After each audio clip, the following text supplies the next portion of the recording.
Prison Peribe, Sambara Peribe, Fleribe. Mais rappeur ye joni ye ikele. Male arabu kelengelen fo araperu ba kelengelen. Sama kera doni classico la enemy chale nafa de bella bulldozer ya nyeshika soma buri. Parce que chocho ko tala la rata la wili warata kumiri nyana mate sirafika na sugo si galote na jigi mama en garanti sa. Ebe no ye John Carla ebe ka mumiri netono ke. Amali damu fe komani de kerecha kaburu cheka inde wataka jigi bolo kabese de. Kere fe mogo te bibe no fiye negate mogo la dongo do kangele international ale ni tourne foroba lonse dabate feri. Ay potini ba kata pokenai flow de merdi kwachenai kante dan ya sansa. Ama balma malen cɛman musoman bɛɛ lajɛlen fo an b'a fɔ a ye bi an bɛ Kalaban an nana bi Mali artiste ba dɔ fɛ yen nɔ donc an bɛna kuma d'a yɛrɛ ma an ɲɛ bɛ Waranabi fɛnɛ la kɛrɛfɛ donc an bɛna kuma d'u ma u k'u yɛrɛ présenter yanni an ka don an ka su in na babu kɔnɔna la donc bonsoir. Bonsoir. Donc an bɛ maliyɛn cɛ ni musoman bɛɛ fo bɛɛ lajɛlen ne tɔgɔ Mahamadu Gassama donc u bɛ n wele ko Gaspi donc dɔw ko Wara rap jigi Gaspi Invincible Gaspi Vidrogon Tiger Wara Kɛwale Lafiya Sanji Wada Wada Wudu Supremacy Bulldozer diɲɛ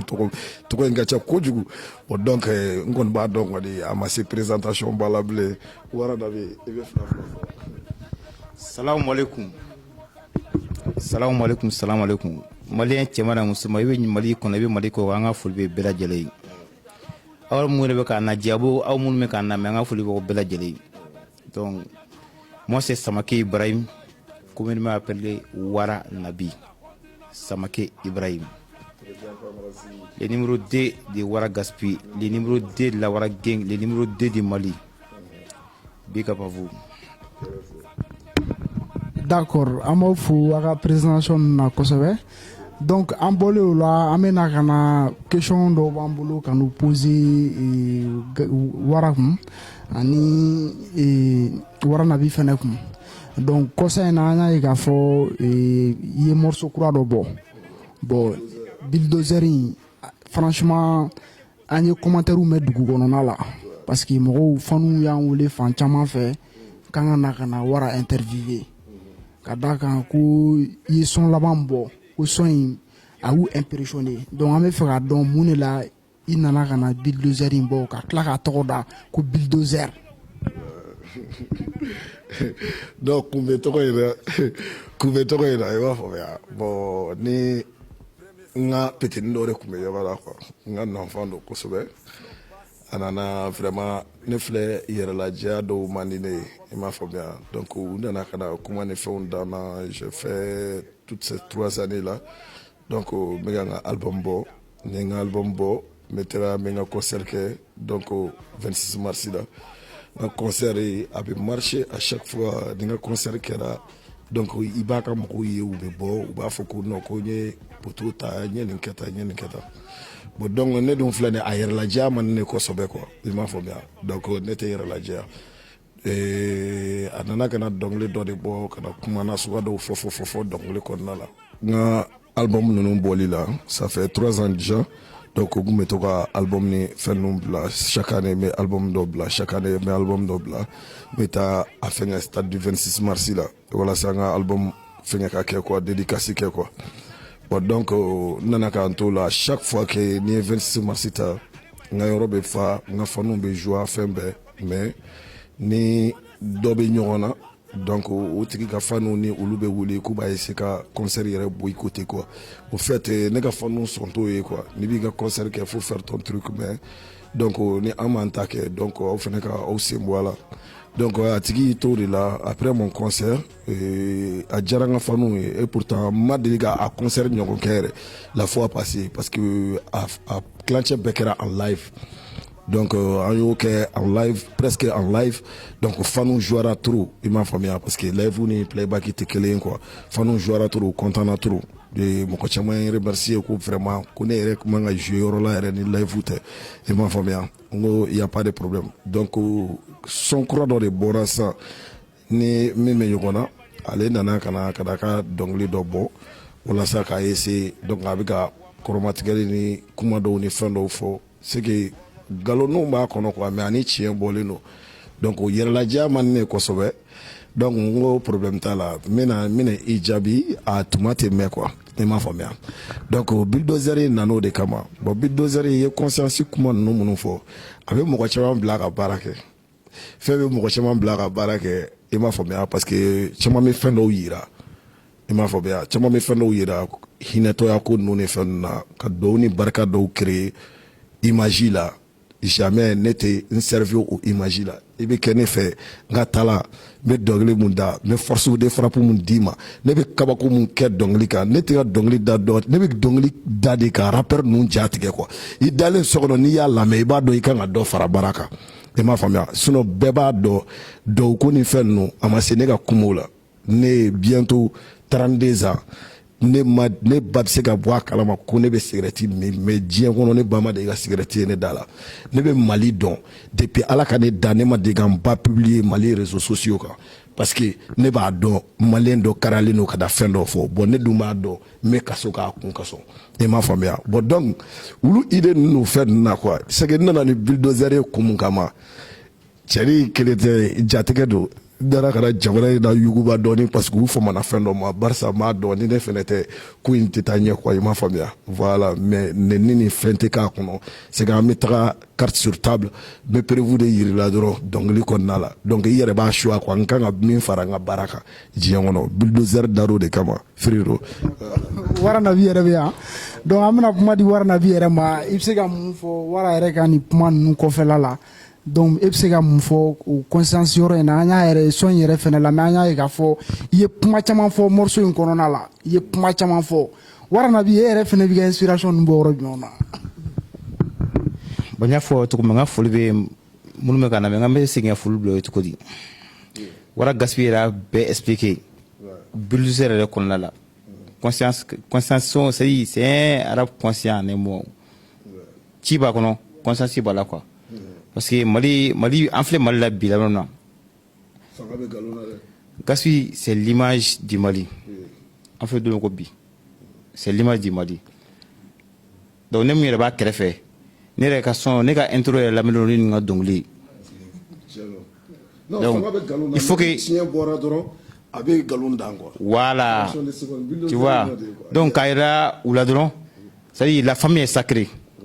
La famille est très très sacrée. N'an bɛ dɔnkili da an ka ɲɔgɔn gosi an ka ɲɔgɔn foriki mais mun ye fa ye ba ye mansaw la famille est très très sacrée muso y'a kɛ tan den y'a kɛ tan dɛ o bɛɛ ko wɛrɛ ye o yɛrɛ ka jugu o yɛrɛ dɔgɔyali ka jugu ni hali ba ni fa ta ye y'a ye parce que o y'i yɛrɛ de quoi la famille est très très sacrée kɛlɛ in n'an donna kɛlɛ in na an ka taa dɔrɔn mɔgɔ n'an lafara min bɛ se min na ne bolo kɛlɛ in y'o de ye quoi a bɛ an ni mɔgɔ mun cɛ mɔgɔ min y'an dɔgɔya an y'o tigi de jaabi mais an fana ma tɔw t'a faamu an ma tɔ ninnu t'a faamu dɛ u don ko an ka mankan na a bɛ mɔgɔ fila de ni ɲɔgɔn cɛ aw t'a kun de ye sa ne b'a faamu aw t'a kun n t'a dɔn an tɛ ɲɔgɔn na an tɛ su lawuli yan n tɛ Yesu Kirisa ye n tɛ maa si lawuli san 3 dɔw yɛrɛ dalen don sunɔgɔ la san 5 dɔw dalen don mais san 3 dɔw yɛrɛ dalen don podium 2 podium 3 c'est-à-dire Wara fɔ cogo min na dɔnkili min hakili jigin Wara ka dɔnkili la en 2016 a ko Basinali donc Basinali cayara Mali rap kɔnɔ kuma bon bulldozer in fɛnɛ dara en 72 heures bɛɛ yɛrɛ ye denmisɛnninw wulila k'olu mɔgɔkɔrɔbaw wulila k'olu bon hali sanfɛmɔgɔw fɛnɛ olu yɛrɛ b'u ta sɔrɔ a la parce que a bɛɛ de bɛ kɔnɔna in na quoi mais aw si tɛ non u bɛ sɛgɛn mun kɔnɔ pétré mun kɔnɔ u bɛ san sɛgɛn in na u t'a ta n'anw ye dɛ degun in tɛ b'u kan fo ka t'u sa Wara fɔ cogo min na dɛ a tɛ tɛmɛ o kan ŋaniya in de man ɲi an ka baara kɛ dɔrɔn quoi dɔw ni barika teli tɛ an ka baara kɛ dɔrɔn ni hadamaden ka vie kɛcogoya la dɔw ni barika bɛ yen ne fan fɛ ni hadamaden ka vie kɛcogoya la nous on veut que la stabilité yeah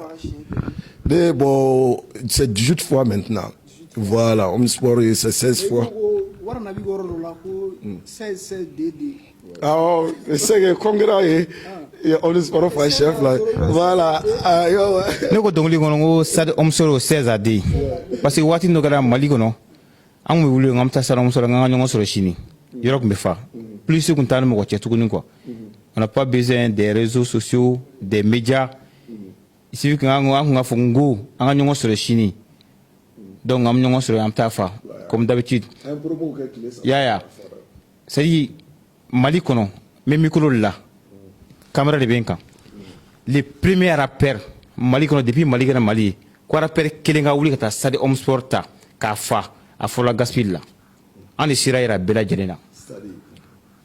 a tɛ yen yɔrɔ la n ka foli bɛ tigɛnjɛ kosɛbɛ kosɛbɛ n ka foli bɛ tatapɔnw ye précisément Ramsès u tile kɛ u kan ka bonya u ye stade Omsport ta u kan ka bonya u y'u nɔbila kɛ maliyabuko la nka ko maliyɛn rappeur kelen ka wuli i kelen pe ka t'i si stade Omsport la a fɔra gaspille la avec Isra Sun a ma dogo mɔgɔ si la c'était en 2011 rappeur kelen wulila ka taa stade Omsport ta a kelen dɔrɔn bɛ affiche kan j'en suis témoin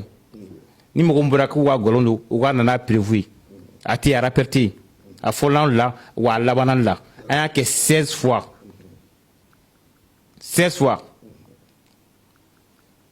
Sugunikura tun y'an ta ye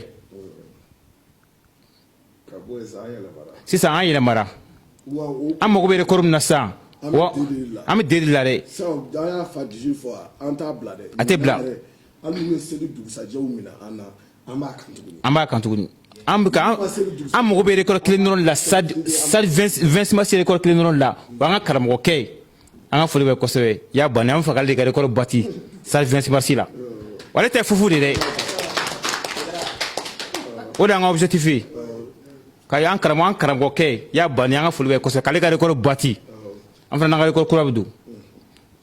hakɛto b'o kan. an bɛ fɛ k'a dɔn yalima projet jumɛn b'i bolo fitiri na internationalement komi an b'a ye Mali kɔnɔ rappeur dɔw bɛ fitiriniw kɛ internationalement donc yalima i ka nin bulldozer in kɔfɛ projet jumɛn b'i bolo i bɛ fɛ ka fitirini kɛ ni rappeur jumɛnw ye diɲɛ kɔnɔ quoi. Bon o projet ninnu ye diyagoyaw de ye i m'a faamuya mɔgɔ n'i bɛ dɔnkili da la c'est normal quoi i m'a faamuya mais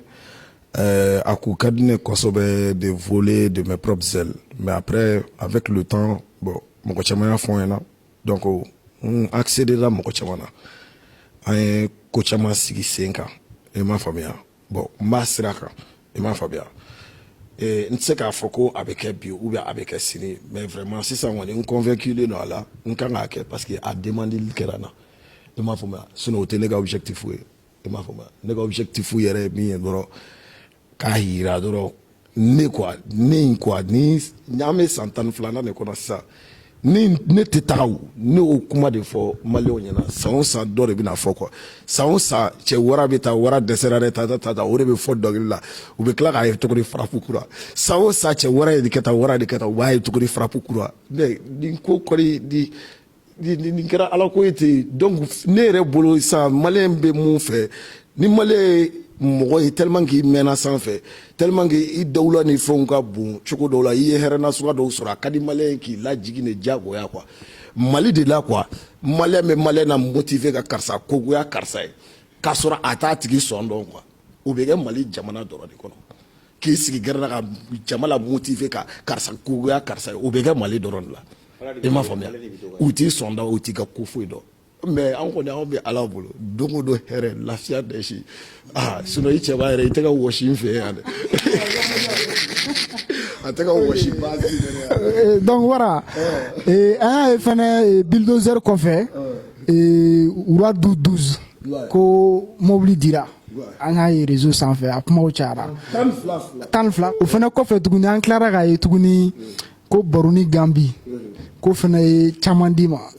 donc an bɛ fɛ i da don yɔrɔnin ninnu na ka dɔɔni ɲɛfɔ quoi. non 12 ni tɛ la i b'a fɔ ko 2 fois 6 ne yɛrɛ o bɛɛ bila sa n y'a kɛ midi de 12h pile wura tɔgɔ kura de ko 12h pile kini mɔ heure quoi c'est que a sera tile b'a cɛmancɛ la quoi wura ma ye ko Basiri Dabe k'a ni ce b'a ɲɛfɔ tout et tout mais vraiment ne ma deli ka mobili demande a fɛ bon a don su yɛrɛ ne yɛrɛ choquera an kun bɛ Nabi muso ka mobili de la donc an kun bɛ ka bouger ka na jama bleu fanfɛla ɲama ninnu fɛ k'a bɛna le ci dɔ la i m'a faamuya donc après o y'a sɔrɔ Siriki kan ka n'a fɛ yen a ko Siriki ma ko Siriki ka n'a sɔrɔ k'a bɛ ci dɔ la quoi i m'a faamuya k'a bɛ ci dɔ la donc a ye yen yɔrɔ ɲɛfɔ in fɔ Siriki ɲɛna mais o y'a sɔrɔ ne ni Nabi ni Zilo an bɛ baro la ne yɛrɛ sigilen don ɲɛfɛ wura bɛ kɔfɛ ale ni zilo bɛ kɛrɛfɛ nabi bɛ ka mobili boli quoi donc an bɛ ka na directement wura bɛ ka kuma ninnu fɔ ne ye mun fɛngɛ tan parce que a b'a dɔn ne ma deli ka wulu fɛn na sugu ninnu fɔ a ɲɛna diɲɛ kɔnɔ quoi donc ne ka initiative tɛ k'a fɔ wura ɲɛna k'a ka mobili diya i m'a faamuya mais an to sira la dɔrɔn a ko voilà ko yanni dɔ k'an k'an gare an y'an gare wura jiginna dɔrɔn ko voilà ko Gaspi ko nin mobili in dɛ ko n ye nin de sa i ye i m'a faamuya bon jusqu'à présent ne ni wura ma ɲɔgɔn ye k'a fɔ ko k'a fo quoi terre à terre tan quoi i m'a faamuya parce que après a tilala ka voyager donc ne ma se ka sigi ka a fo tan quoi tête en tête la quoi mais tellement que a ye ne choqué donc ne yɛrɛ ye n ta kɛ joie ni fɛn ninnu ni critique rata ninnu ye donc an voilà ni ye n ban mobili la tile damadɔni n tɛ fɛ ka don a kɔnɔ n ko ŋaniya ma ɲi cɛ bɛ siran maliyɛn yɛrɛ mobili ko an bɛ taa mobili ko n barakala fɔlɔ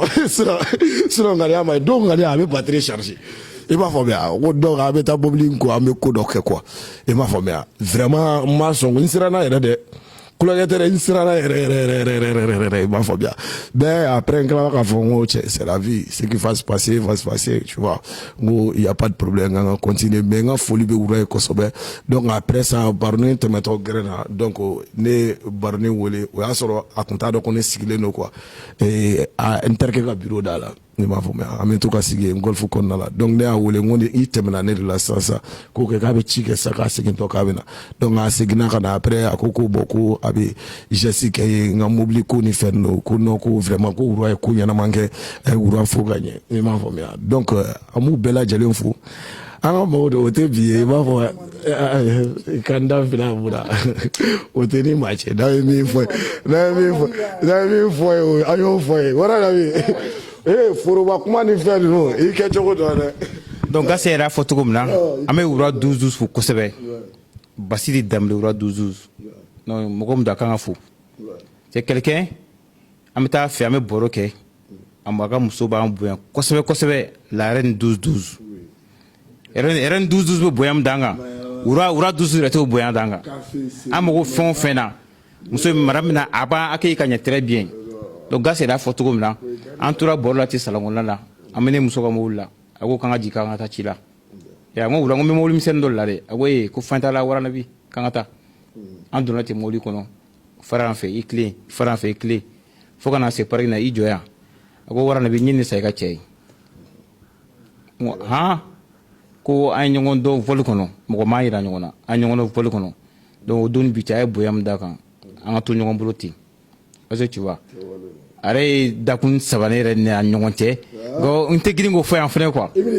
non ne tɛ fɛn fɔ a ye dakun yɛrɛ saba ne ni ɲɔgɔn cɛ parce que maliyɛn ka kuma ka cɛ quoi wara na b'i ka cɛ VOT sɔrɔ i ka cɛ VOT sɔrɔ n ko ne min fɔ maliyɛnw ɲɛna n ko Gassi Range Rover sɔrɔ yan ka 3 ans k'a bolo a mɔgɔ ma de k'a y'a fala na ne de b'a ta n bɛ taa n ka ciw k'a la n bɛ taa n ka sisa min yɔrɔ na n bɛ taa n ka yɔrɔ dumuniw na ni mobili tiɲɛna n tɛ k'a dilan n tɛ carburant k'a la n bɛna tiɲɛ ne jɔ ten n ka fɛn a tɔ b'a yɛrɛ bolo yen bon VOT kɔni o fana bɛ ten de o bon comme VOT c'est arani ministre de don VOT tɛ bɔ don o don c'est 2 fois par semaine conseil b'a bolo mercredi don a b'a ka mercredi su a vol conseil b'a bolo mercredi quoi bon dimanche fɛ a bɛ mɔgɔ de sɔn quoi VOT bɛ bɔ don fila de mercredi ani dimanche mercredi fɛ a bɛ taa ka conseil la ni conseil banna dimanche fɛ a bɛ taa résolve la parce que VOT yɛrɛ Mali kɔnɔ arani ministre de don hali jamana ɲɛmaa VOT de kɔnɔ wa VOT bɛ VOT de bɛ parce que a bɛ mɔgɔ caman ye ko VOT bɛ bɛɛ bolo dɔw ta ye Prado Land Cruiser de an ta de V8 wa an ta tɛ VOT n'importe quel VOT dɛ V12-12 V12-12 fais gaffe V12-12 tan fila a banna ne bɔra kuma kɔnɔ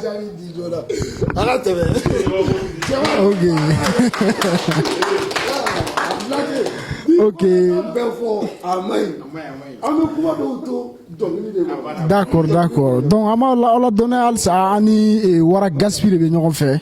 komi maliyɛnw a yɛrɛ bɔra a kalama kɔsa in na Mali rap an bɛ se k'a fɔ a tun bɛ sunɔgɔ la mais bulldozer son in bɔlen an y'a ye k'a fɔ bɛɛ bɛ k'i lamaga i yɛrɛ ɲuman na ko rappeur caman bolo k'u kamu ma bɛɛ bɛ k'a fɔ k'e kamu ma donc maintenant an bɛ fɛ ka wara yɛrɛ ka projet dɔn sisan concert jumɛnw de labɛnnen don projet jumɛnw labɛnnen don i bolo Mali yɛrɛ kɔnɔna la bon normal a mana kɛ cogo o cogo concert wagati bon parce que ne yɛrɛ 2019 kɛ ne ye concert mun kɛ extérieur la ne m'o kɛ Mali kɔnɔna la bon alhamdulillah a ka di n ye fɛnɛ ɲinan fɛnɛ ka kɛ ten mais quel qu'en soit alpha n kɛlen bɛ ka fɛn minnu labɛn surprise ninnu minnu labɛn n bɛ fɛ ka stade ta nin seli yɛrɛ fɛnɛ dugusajɛ nin selidenni dugusajɛ n b'a ta n'u ma taga don fɛngɛw mɔgɔw kan ka taga a ɲagami ɲagami cogo dɔ la k'a minɛ na dɛ n b'a ta n b'a fa n bɛ tila ka b'o la n bɛ tila k'a ta seliba fɛnɛ dugusajɛ parce que o jour ye ne ka jour de ye quoi sapɔ mɔgɔw ye u tile kɛ u b'u ka concert kɛ selidonw fɛ mais ne de nana ka na ni seli dugusajɛ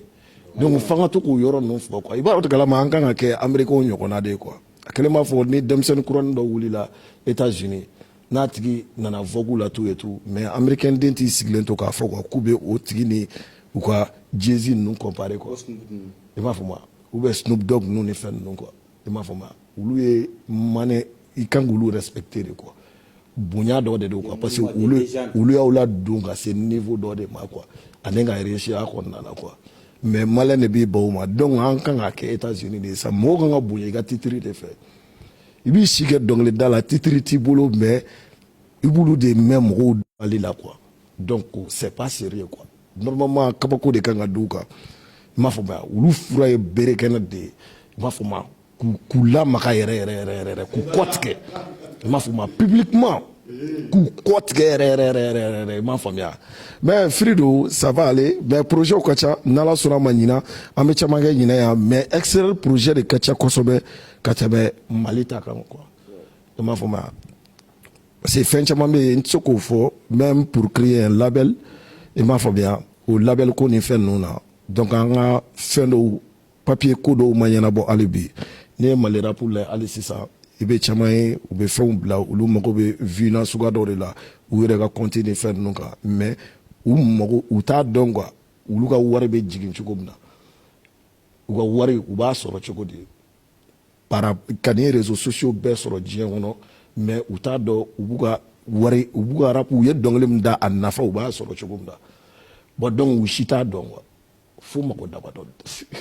mɔgɔ damadɔ de b'a dɔn jamana in kɔnɔ bon olu fɛnɛ tɛ se ka ɲɛfɔ bon donc n'anw tilala an ka démarches la tuma min na an b'a fɔ ko label so fɛnkɛ su kɔrɔ wulilen tile fila in na su kɔrɔ ye wulila yan ko studio dɔ jɔ ko label tɛ banabana ko ye dɛ n'i bɛ don label ye ko dɔ de ye i nana de ka na a tigi bɔ nɔgɔ la i nana ka ko dɔ de kɛ k'a tigi la avancer diɲɛ kɔnɔ diɲɛ k'a mɛn diɲɛ k'a ye e ba bɛ label créer ka sɔrɔ i yɛrɛ tɛ hali voyage fila sɔrɔ kɔ kan dɔnkilida la dafa kɔni tɛ di ko duuru la mɔgɔw se cɛ bali ye mɔgɔw sɛgɛn dɛ voilà donc gaspille ka kuma kɔrɔ n bɛ profiter parce que a bɔra kuma dɔ fɔ sisan monument légende mun kan ka bonya États-Unis ani mun kan ka bonya Mali kɔnɔ o bɛ yen parce que ne yɛrɛ bɛ ka ŋunun kuma caman mɛn quoi c'est à dire il faut que malien rappeurs bɛɛ k'a bila u kunna an ka liste ma jan quoi mɔgɔ minnu b'an ka liste la a ma jan la nouvelle génération ne b'u bonya trop ne b'u lamɛn ne b'u bonya mais u k'a bila u kunna k'a fɔ halisa u ka baara kɛ quoi parce que ne ka intro kelen bɛ olu ka mixtape complet ma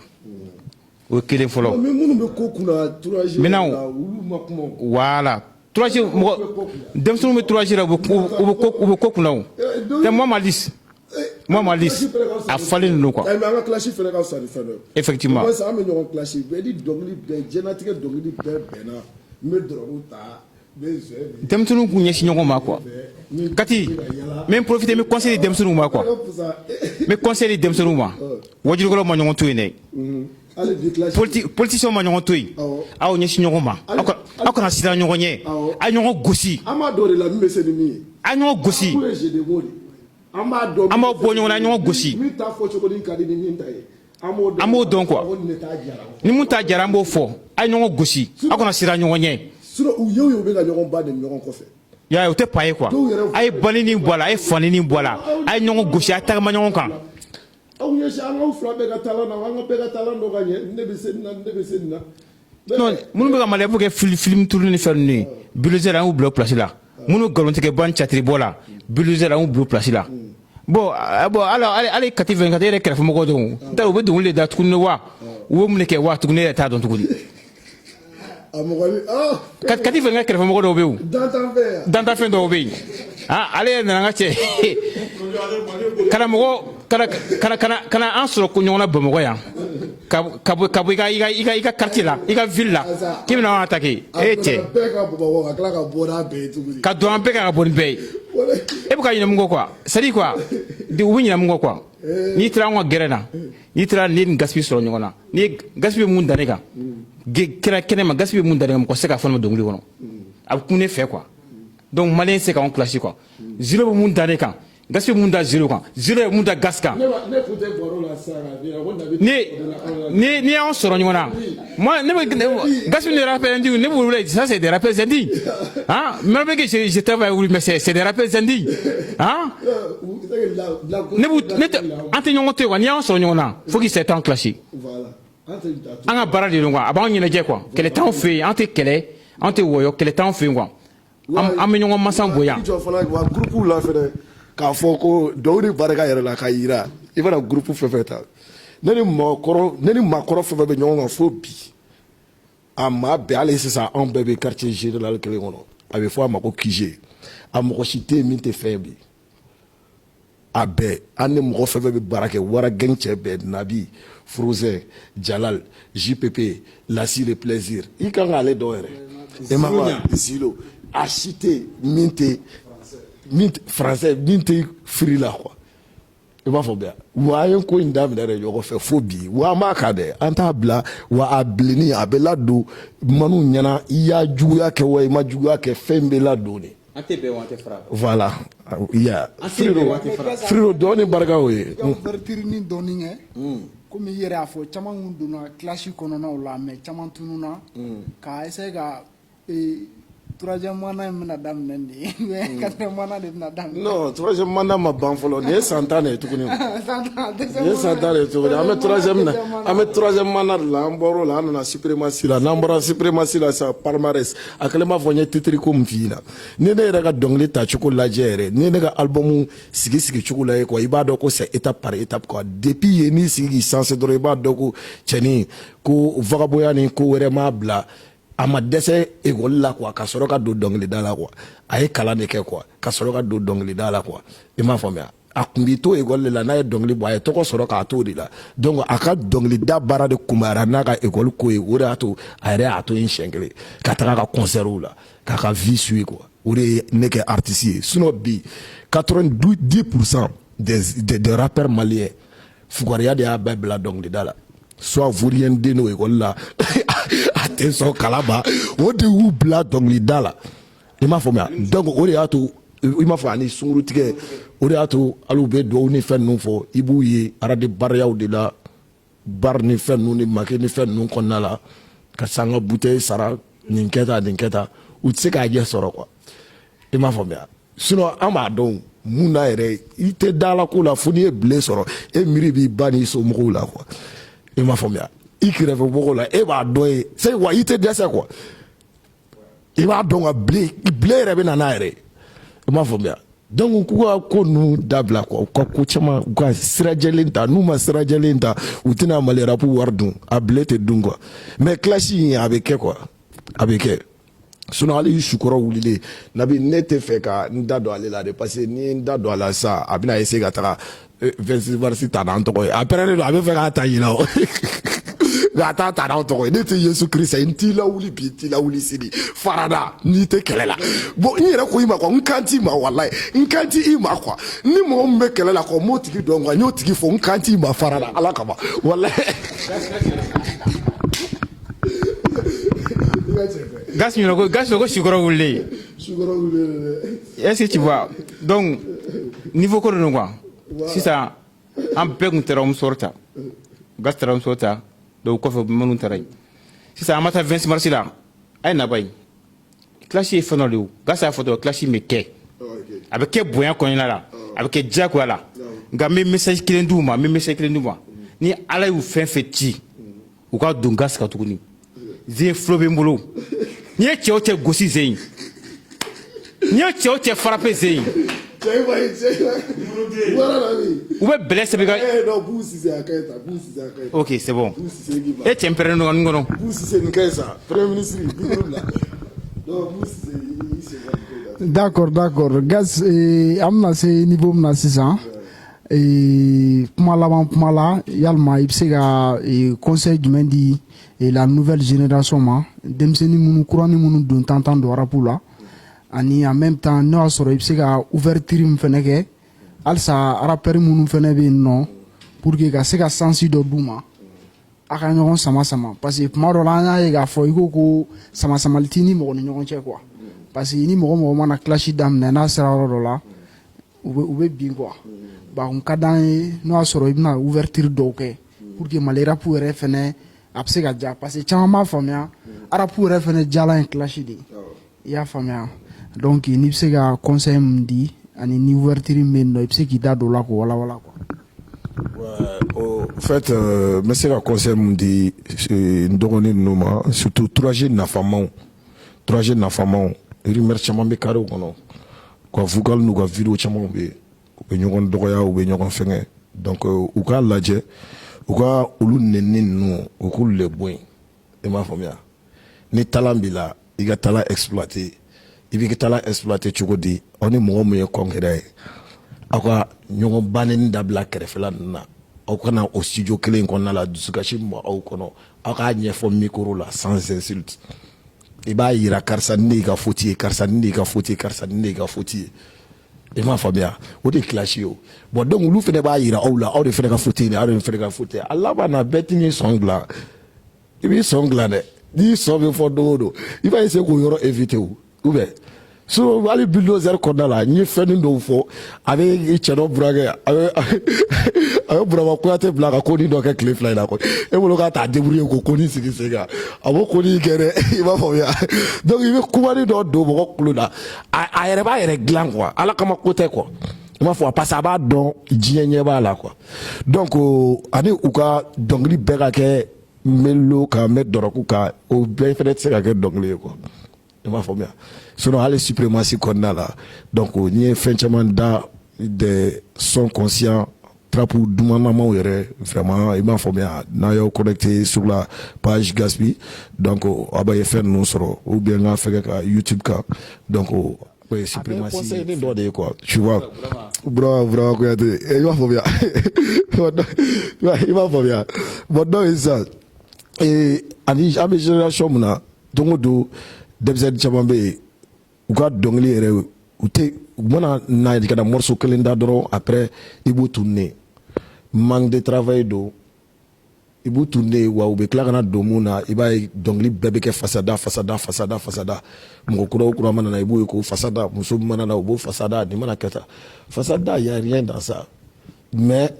i ka baara in kɛ ba ye mɔgɔ filɛ de n'i bɛ fasa yɛrɛ da fɔlɔ i b'a kɛ i ni waritigi bɛɛ bɛ se ka ja mais a daminɛ i jigi la fɔlɔ quoi mɔgɔ min ɲan'i ma ka i jigi quoi mɔgɔ min kɛra i jigi ye quoi i bɛ fɔlɔ k'o de fasada i m'a faamuya mais fasadaba in yɛrɛ quoi a ka jɔ ten sa cɛ bɛɛ fasadara trop bɛɛ fasadara fo merde i m'a faamuya mais y a pas de problème parce que fɛn dɔw bɛ ye siriki ninnu na siriki ninnu ka baara de don i m'a faamuya e ma ye ne siriki fasada i yɛrɛ b'a dɔn a bɛ kɛ cogo min na i m'a faamuya bon wulu ye étape wɛrɛ de ye siriki ye étape wɛrɛ de ye anw sɔnna anw ma sɔn an ka rapu ani siriki ka musiki u tɛ fankelen fɛ i m'a faamuya voilà u tɛ fankelen fɛ siriki ye étape wɛrɛ de ye yɔrɔ an bɛ to ka kuma an bɛ to ka tourner ko ni fɛn ninnu fɔ vraiment est-ce que jeune ka b'o fɔ siriki wa i b'a fɔ wa jeune man k'o fɔ siriki wa extérieur la dɛ i b'a faamuya mais an kana an ja nkalon kan quoi bale ka nkalon ma ye donc an ka tiɲɛ fɔ quoi i b'a faamuya sisan o de bɛ mun f'u ye u k'u ɲɛsin ɲɔgɔn ma u k'a bɔ ɲɔgɔn na an k'a dɔn an ka to k'u mankan lamɛn min bɛ se ni min ye an k'o dɔn.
donc an m'an profité la an b'an ka foli di Mali faamaw bɛɛ lajɛlen